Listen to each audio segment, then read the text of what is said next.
তো তোমরা লোক একটা নতুন ভিডিও লিয়ে আসি, আর এটা হচ্ছে খাওয়ানোর ভিডিও। তোমরা তো আমার খাওয়ানোর ভিডিও পছন্দ করো, তার লাগে আমি তোমরা লোক খাওয়ানোর ভিডিও দেহ কত জাতের রান্দা, কিন্তু কত ঘটনা হয়েছে। এখানে শুধু একটা তরকারি ওই গরম গরম রান্দা, আর বাদ বাগাড়ি হগলডি বাসি। ইস বাসি মানে সকালে রান্দা আর কি, এটাই বাসি। আমার লেগে তো বাসি। তো প্রথমে লয়ে লাইলাম এখানে ভর্তা, মনে হয় এটা সকালে করছে পাপ্পা দিয়া আলু দিয়া একটা ভর্তা, সিদ্ধ আর কি, শুকনো স্টাইলটা। তো এটা দিয়ে ফটো একটা গরম করে দিলাম, মানে দারুণ লাগছে। আর সারাদিনে বসি কটা দাম 2:30 বাজে খাইতাম। এরপরে দিয়ে লইলাম কচুর শাকটা মনে কালকের আমি হবলতা ফ্রিজেরতে বার করছি, শুধু একটা তরকারি শুধু গরম লাস্টে এখন যেটা খামো। তো কচুর শাক দিয়া একটা, মানে কচুর শাকটা মনে ইলিশ মাছের মাথা দিয়া করছে, মানে স্যান্ডায় মনে হইতেছে। আমি জিগাইছিও না মারে কি তাদের আনছে, আমার খাওয়ানো আছে খাইতেছি। এরপরে ইডাই গরম গরম একমাত্র এটা সব সবজি দিয়ে একটা তরকারি, ইডো মাছের মাথা দিয়া, মানে ইলিশ মাছের মাথা দিয়া। এটা তো ভীষণ দারুণ লাগছে, কি তা কইতাম। প্রায় সময় আমিও মানে আমার এই তরকারিটা আমি মানে এই জিনিসটা আমার খুব ভালো লাগে। সব জাতের তরকারি দিয়ে সেটা একটা মাছের মাথা দিয়ে ছেঁচড়াটা, এটা আমার দারুণ লাগে। তোমরা কার কার ভালো লাগছে অবশ্যই কমেন্ট করে জানাবা। এরপর লাস্টে দিলাম সরা দিয়া, মাছ দিয়া।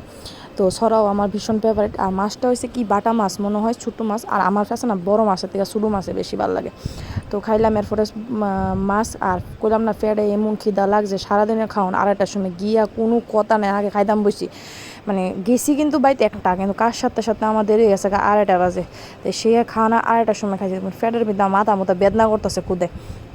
তো ফাঙ্কা একটা চলাইয়া কোনো আগে বসে খাইতাম গিলতাম। তো গিল্লা টিল্লা সাইরা দেহ কি স্বাদ হয়েছে, এমন তো তরে খানা ফাইলে কইয়া লাভ নেই। আর বাপের বাড়িতে আমি যাই, কিন্তু আমি খাওয়ানোর উদ্দেশ্য দেয় না, আমি আমার দরকার স্যার আমি যাওয়াই পরে না। এরপরে খাই লাইলাম দেহ ফ্রিজের মধ্যে গিয়া দিই দই। এরপরে খাই লাইলাম দই বাড়ি দিলে, মানে এত রাজকীয় খাওয়ান ফাইলে আর কোন না কেমন লাগে। তো এমন তো সবসময় খানা বানাইলে দারুণ লাগে। এরপরে খাইলাম বুন্নি খাওয়ান কি তা জানো নি, ওই তো ফান গো, ইস গো, মানে 42 দিয়ে। আরও তোমরা কী তা মনে করছো 42? আমার মা দামি জিনিস খায়, 42 খাইবো, 42 ছাড়া ফান খাইতো না। যেমন আমারও, আমি বাইক গেলে একমাত্র ফান খাই, আমি নাহলে অন্য খানা আমার তো ফান রুচিও না। এই কারণ মা 42 দিয়া খায়, এটা দিয়ে খাইতে একটা মজাই আলাদা, আমার তো সেই লাগে। তোমরা কেডা 42 দিয়া ফান খাও আমার জানাই হয়েছে। আমি কিন্তু আটকা উৎকা মানে বাইক গেলেই এমনি খাই না কিন্তু।